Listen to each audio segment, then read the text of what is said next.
Gavumenti ewadde Minisitule y'ebyentambula ensimbi tiriyoni emu n'obuwumbi 76 mu ttundu ly'omwaka gw'ebyensimbi guno erisooka nga kuno kuliko ensimbi obuwumbi 9 gavumenti zeeragidde ziwe ba kontrakita abakola enguudo mu bitundu by'eggwanga eby'enjawulo.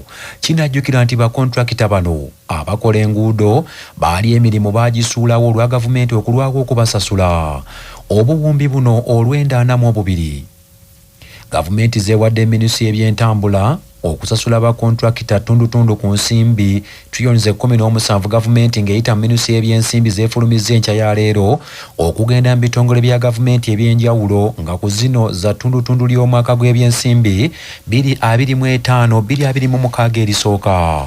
Ku tiriyoni 17 amagye gaweereddwako obuwumbi 119, poliisi eweereddwa obuwumbi 30, amaka g'obwa pulezidenti obuwumbi 18, minisitule y'ensonga z'obwa pulezidenti obuwumbi 117, ekitongole ky'amakomera obuwumbi 87, ekitongole kya ISO kiweereddwa obuwumbi 39, so nga ekitongole kya ESO ekikettera ebweru w'eggwanga kiweereddwa obuwumbi 89.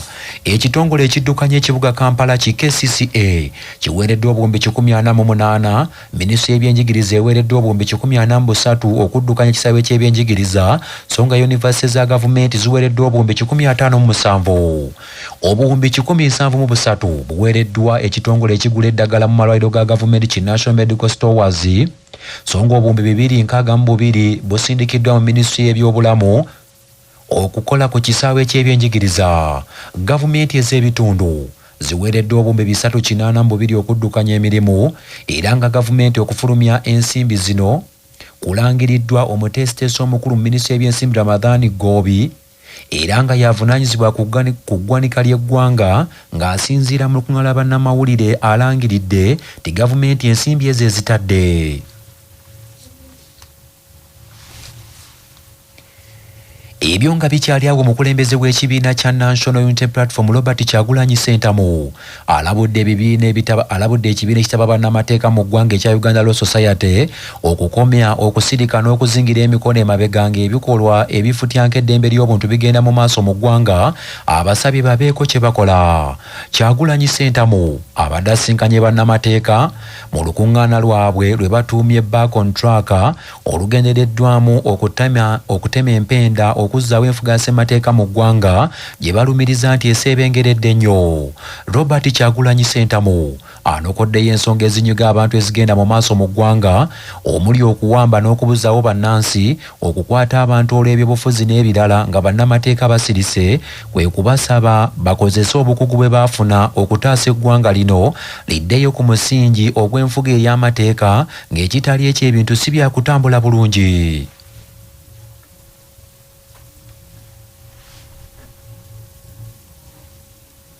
They abduct citizens and they even boast about it.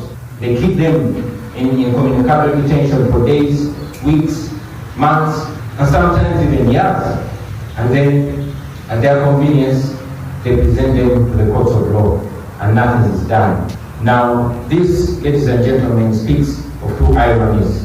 The first irony is that the person presiding over all this impunity, while he was addressing this very law society that I'm addressing today, he said the law can be manipulated against the people. Mu mbeera y'emu Robert Kyagulanyi Ssentamu ajjukizza bannamateeka nti bannabyabufuzi si bokka be bagenda okuggweera mu makomera, wabula buli muntu waakulozaako ku bukambe bw'ebyokwerinda singa enfuga ey'amateeka teddizibwawo mu ggwanga. Ono era asabye bannamateeka okulwana obwezizingire wabeewo ennongooseza mu mateeka agafuga ebyokulonda, eggwanga lifune akalulu ak'amazima n'obwenkanya. As you say, who has frustrated our electoral justice system in Uganda to the extent that it's clear that overturning the presidential election in Uganda is harder than a camel passing through the needle, the eye of a needle. That is lawyers. Today in Uganda, those who steal taxpayers' money are protected by the criminal justice system, while those who protest against them are punished. They are abducted, they are tortured. Uganda, and indeed the criminal justice system in Uganda, is teaching our children that it is okay to steal, but it is criminal to speak out against theft. Ng'ekibiina kya NRM kyetegekera akamyufu ku Lwokuna luno bannakibiina balabuddwa obutagezaako kwenyigira mu bikolwa ebikontana n'amateeka era ebityoboola eddembe ly'abalala. Bannakibiina kya NRM baakulonda abakulembeze baabwe banaakwatira ekibiina bendera mu kaluka omwaka 2026 mu kamyufu akagenda okubeerawo ku Lwokuna mu bitundu by'eggwanga eby'enjawulo. Ssentebe wa NRM mu disitulikiti y'Empigi Sulaiman Kaweesi agamba nti wadde nga waliwo okulonda naye obulamu bwa bannayuganda kikulu nnyo. Kaweesi bw'atyo asabye abalonzi okufaayo ennyo okulonda abantu abalina obusobozi okutuusa eddoboozi lyabwe n'ebyo ebibaluma eri abakwatibwako. Naku z'omwezi nga 17 tugenda okulonda akalulu ako nti buli muntu yenna akalu NRM tetwagala kuwa kibiina kirala kayingiramu kano NRM. So mbadde nkubiriza bana NRM mulonda abantu bemumanyi nti bagenda nagoberera enteekateeka za gavumenti n'okusakira abantu baabwe n'ekyokubiwawo pulogulaamu za gavumenti nnyingi nnyo eziri mu kutambula. Pulezidenti Museveni ne gavumenti zeereese omulondo omubaka agenda ozibanyikiza n'ozibategeeza ssente z'abavuka, ssente z'abakyala, ssente za buli kika kyonna abali obulemu abakadde ne PDM ebintu ebyo biri ssente zakakadde akajja kadde kammwe. Mu ngeri y'emu Kaweesi Sulaiman atabukidde abakulembeze abantu be baalonda wabula ne batafaayo okubasakira n'okubasomesa ku nteekateeka gavumenti zeereeta ez'okujja bannayuganda mu bwavu. Era Pulezidenti Museveni yakyogeddeko nnyo mulonda abantu abagenda okutuuka ewuwe kunyonyola ebizibu byammwe mu abantu so okunoonya okwogera ku nsonga zenga yiye ensonga z'abantu ebiruma abantu biki bye beetaaga okubisalira wamu amagezi. Mukira Pulezidenti Museveni atambulira ddala buli maka ga muntu wansi. Gwe mubaka kigwe gwe balonda gwasinga Pulezidenti atasobola kgenda n'ogenda n'oyogera nga woovumirira gavumenti woovumirira pulogulaamu za gavumenti ate nga abantu saavisi gye bakulondera. Manya obubona obuddo obw'eddembe lyo tonyigirizibwa ddembe lyo ery'obwebange. Ddembe lyakukyusibwako Baluswata Property Consultants batunda ettaka ku nguudo zonna eziyingira n'okufuluma ekibuga. Va mu by'ettaka lyakulukuta ennyumba ya kyama basange ku ofiisi yaabwe ekyengera opposite Orange City essimu 0704 80 1905. Kimenya amateeka okuvuganya ku kifo ky'omubaka wa paalamenti nga tolina buyigirize nga munnamateeka Haji Abubakar Kayondo bw'annyonnyola. Etteeka lino ligamba mu layini oba olunyiriri namba M akawakatirwa kya oba C kagamba ky'omuntu anaalondebwanga okubeera omubaka wa paalamenti ajja kubanga n'obuyigirize obwa advanced level standard obwa higher oba senior ey'omukaaga or its equivalent oba ekyenkanankana ne higher oba ekyenkanankana ne senior ey'omukaaga. Abatunuulizi b'ebyobufuzi bakinoganyizza nti ebibiina by'obufuzi ebigunjibwawo buli lukya ne bannabyabufuzi abangi abeeyunira oludda oluvuganya gavumenti kabibeere ebyokulonda nti si ly'eddagala erigenda okugonjoola ebizibu ebiruma bannayuganda omuli enfuga embi, enfuga etagoberera mateeka, okuyisa amateeka amabi n'ebirala.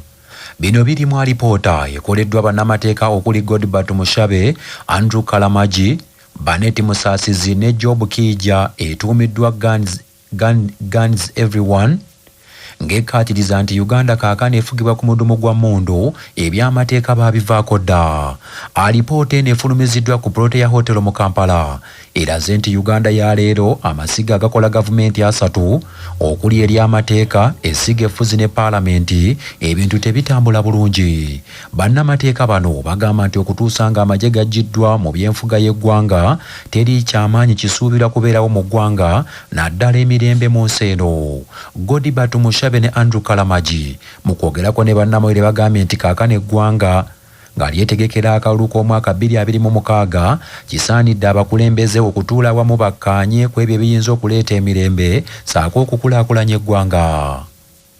Tuyina ssemateeka erambika gavumenti bw'erina okuyimirira. Ssemateeka eteekawo legislature oba olukiiko lw'eggwanga olukulu, neteekawo executive, neteekawo ne judiciary ekikola ku by'obulamuzi. Naye tulaba nga amagye mu Uganda gataddewo awali olukiiko lw'eggwanga balinawo Defence Forces Council, awali essiga eddamuzi balinawo court martial, awali essiga erikola ku bya executive and administration nawo waliwo high command. Andrew Kalamaji mu ngeri y'emu agambye nti bakizudde nti Uganda mu biseera eby'omu maaso yandifuuka ng'amawanga okuli Sudaani, Equatorial Guinea ne Gabon awali ebitongole eby'amagye nga buli kimu kirwana okukwata obuyinza.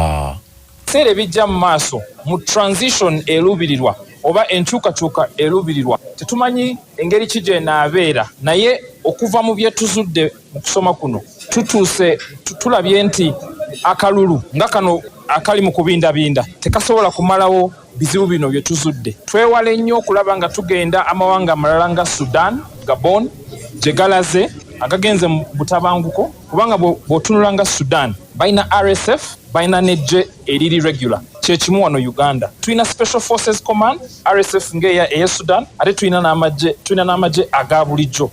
Mu kutongoza alipoota eno abamu ku bakulembeze okuva mu bibiina by'obufuzi okubadde omukulembeze w'ekibiina kya Alliance for National Transformation General Girigori Mugisha Muntu alabudde nti eggwanga terigenda kutereera okutuusa ng'abantu ab'enkizo abaasalawo okusirika bazzeemu okwenyigira mu by'obukulembeze by'eggwanga nga kaakano byenyigiramu abafere.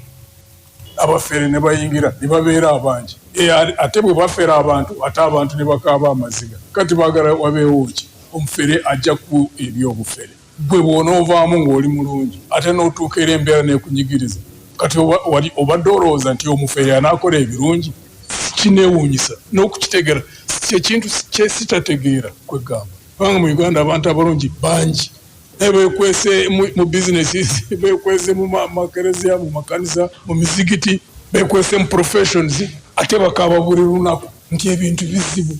Yes, biteekwa okuba ebizibu era bigenda n'okusinga awo abafere bwe beeyongera obungi we munaakoma okukaaba amaziga. Ogambwe bugagga wano ku CBS FM. Dr. Amina Seguya annyonnyola nti maama ebintu by'akozesa omuli eddagala nga muzito bisobola okuviirako omwana obutawulira. Ebintu ebimu ebireeta obutawulira bulungi obuzibu mu matu ebimu tusobola obyewala.